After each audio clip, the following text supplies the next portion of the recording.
साधिके शरण्ये त्र्यंबके गौरी नारायणी नमोस्तुते। नमस्कार, मी अपर्णा कुलकर्णी। आज अष्टमी आणि नवरात्राची 8वी माळ। तर नवदुर्गांच्या 8वं रूप जे आहे ते आज आपण त्या मातेचं स्मरण करणार आहोत। तर नवदुर्गेचं 8वं रूप जे आहे ते म्हणजे महागौरी। वंदे वांछित कामार्थे चंद्रार्घ कृतशेखरां सिंहरूढा चतुर्भुजा महागौरी यशस्विनीं। श्वेतवृषे समारूढा श्वेतांबरधरा शुचिः महागौरी शुभं दद्यात् महादेव प्रमोददा। या देवी सर्वभूतेषु मा महागौरी रूपेण संस्थिता नमस्तस्ये नमस्तस्ये नमस्तस्ये नमो नमः। महागौरीच्या तेजस्वी रंगाची तुलना जी आहे ती शंख, चंद्र आणि चमेलीच्या फुलांच्या मूळ शुभ्रतेशी केली जाते। तिचे नाव महा म्हणजे महान आणि गौरी म्हणजे पवित्रतेचं प्रतीक। पांढऱ्या बैलावर वृषभावर बसलेली ती 3 डोळे आणि 4 हातांनी दाखवलेली आहे। तिच्या 2 हातात तिने त्रिशूल आणि एक हातामध्ये त्रिशूल आणि एक हातामध्ये डमरू धारण केलेला आहे, जे शक्ती आणि ताल यांचं प्रतीक आहे। गौरी माता आताची हे जे रूप आहे तिचं ते म्हणजे संसारात रममाण झालेली एक तृप्त स्त्रीचं रूप आहे।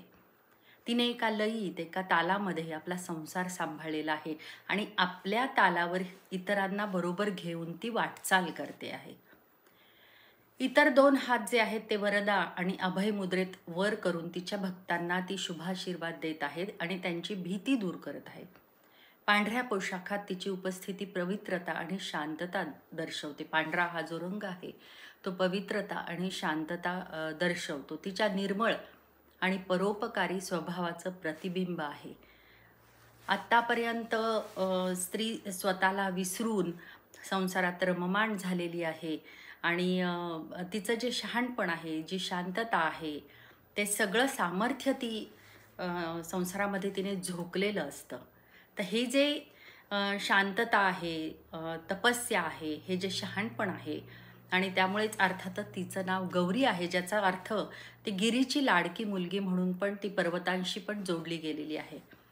महागौरी सृष्टीतील सर्व नकारात्मक शक्तींवर विजय मिळवते आणि सर्वात महत्त्वाचं म्हणजे ती भक्तांना आतील अंधारावर विजय मिळवण्यास मदत करते।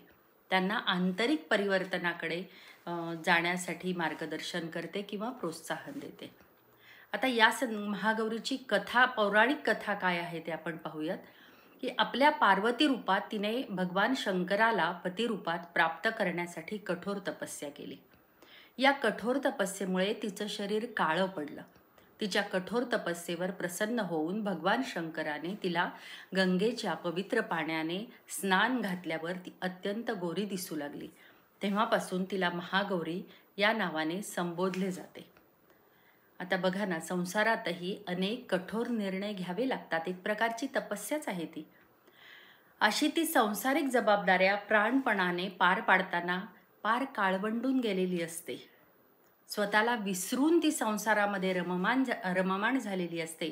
पण स्वभान आल्यावर आणि संसारातही स्थिरता आणि वयानुसार प्रगल्भता आलेली जी असते ती स्त्री म्हणजे महागौरी असते। इथे गौरवर्ण हे एक प्रतीक आहे। स्वतेजाने ती लखलखत असते। हे स्वतेज जे आहे ते गौरवर्ण असं त्याचं प्रतीक म्हणून प्रतिकात्मक गौरवर्णाचा वापर केलेला आहे। देवी महागौरीचं स्मरण जे आहे ते पूजा भक्तांसाठी सर्वाधिक कल्याणकारी आहे। आपण नेहमीच तिचे ध्यान केले पाहिजे, कारण स्वभान येण्यासाठी ते आवश्यक आहे। तिच्या कृपेमुळे अलौकिक सिद्धी प्राप्त होते। महागौरी भक्ताचे संकट अवश्य दूर करते। तिच्या उपासनेमुळे अशक्य कार्य शक्य होते। तिला शरण जाण्यासाठी आपण अधिकाधिक प्रयत्न केला पाहिजे, असा महागौरीचा महिमा पुराणात वर्णला गेलेला आहे। पण आत्तापर्यंतची जी आपण स्त्रीची रूपं पाहिलेली आहेत, अगदी कुमारीपासून ते आत्ताच्या ह्या प्रगल्भ स्त्रीमध्ये तिचं जे रूपांतर झालेलं आहे, जी आपल्या संसारामध्ये पूर्णपणे तृप्त आहे आणि पूर्णपणे रममाण आहे, अशी ही महागौरी जी स्वभानास आल्यामुळे तेजाने लखलखते आहे आणि म्हणून ती गौरवर्णी आहे. गौरवर्ण हा जो मी सांगितला तो प्रतिकात्मक आहे, पण ते तेज आहे तिचं आणि त्याच्यामुळे ती स्वतेजाने लखलखते आहे. अशी ही महागौरी, तिचं आजच्या दिवशी आपण स्मरण करणार आहोत. तिला वंदन करणार आहोत, नमस्कार करणार आहोत, तिची पूजा अर्चा करणार आहोत. आयुर्वेदामध्ये जे महागौरीचं रूप आहे ते म्हणजे तुळस. तुळस ही सर्वांच्याच ओळखीची आहे, एक औषधी वनस्पती आहे, हे पण आपल्याला माहिती आहे. आणि ऑक्सिजन ती उत्सर्जित करत असते हेही आपल्याला माहिती आहे. ही प्रत्येक घराघरामध्ये लावली जाते आणि म्हणूनच आपल्या धर्मामध्ये, आपल्या संस्कृतीमध्ये, आपल्या सनातनमध्ये सांगितलेलं आहे की तुळस ही खूप शुभ आहे. म्हणून मी जे नेहमी सांगते की आपल्या संस्कृतीमध्ये सांगितलेल्या ज्या गोष्टी आहेत त्याचा आपण नीट पूर्णपणे विचार केल्याशिवाय त्या कालबाह्य ठरवून त्यांना मोडीत काढण्याची गरज नाही आहे. तुळशीचा आयुर्वेदामध्ये खूप उपयोग आहे आणि तुळस ही 7 प्रकारची असते: पांढरी, काळी, मरुता, दवना, कुढेरक, अर्जक आणि षटपत्र. तुळशीचे हे सर्वच प्रकार रक्त शुद्ध करतात. ही हृदयरोगावर हितकारक आहे. म्हणजे एवढी हितकारक अशी ही जी वनस्पती आहे त्यामुळे ती प्रत्येक घराघरात लावली गेली पाहिजे. आरोग्यासाठी किती आवश्यक आहे हे आपल्या पूर्वजांना माहिती होतं. म्हणूनच त्यांनी तुळशीला अत्यंत शुभ मानून तिला आपल्या दारामध्ये स्थान दिलेलं आहे आणि प्रत्येकाने ती लावली पाहिजे असा आग्रहही या माध्यमातून, कथांच्या, पुराणाच्या माध्यमातून केला जातो. तर अशी ही महागौरी, आपल्यातल्या महागौरीच्या रूपाला, स्त्री शक्तीला आपण आज वंदन करूयात आणि नमस्कार करून हा आजचा भाग मी इथेच थांबवते. उद्या भेटू शेवटच्या भागामध्ये. तोपर्यंत नमस्कार.